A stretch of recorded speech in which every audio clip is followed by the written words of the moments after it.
Hello everyone! Ate V is here. Nandito ako sa ano. I just wanna share. Ang ganda ng pagka-green. Nandito kami sa 100 miles BC, Canada. On the way to Prince George. Ayun yung mga kasama ko. Nag-drive kami from Vancouver. So, we still have 4 hours. Like, we spent 5 hours sa daan. So, ayan. Ito yung park nila. Napakatahimik.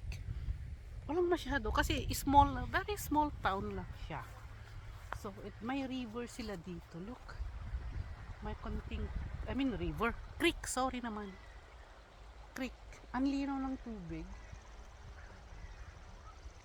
Pero yung kadalasan ganito, salmon yung fish niyan.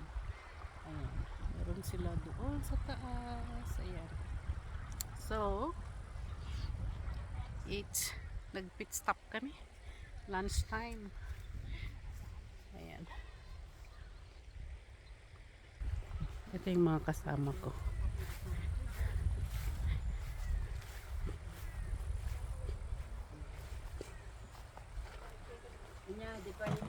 Puro kami mga babae ngayon.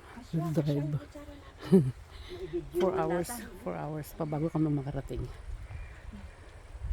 Ooh. Ang aming ulam is ribs. Walang serving spoon, pe. Hindi, kasya. Okay. Kasya. Oo. Yung rice cooker natin. Dito? Ayan na. Nilabas ko yung nilabas ko yung... Oy, yung kasama namin, oh. Yan. Tumawag sa trabaho, nag-absent.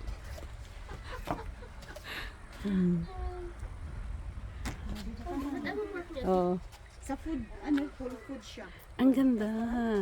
Look at this children's park. Yung yun, doon. Parang children. Pero yung karamihan dito, RV.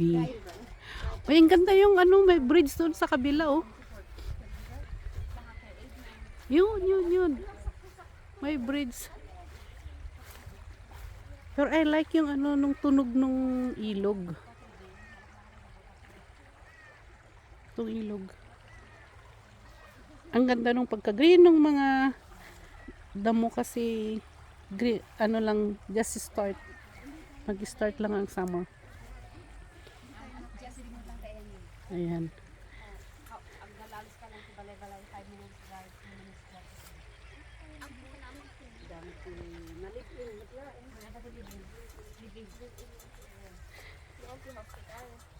Ang lamig sa mata. Nakaka-green. Ayan. Ang gandang mag-travel pag ganitong summer. Ang ganda yung mga dinadaan ito. Doon sa Maglita lang kami.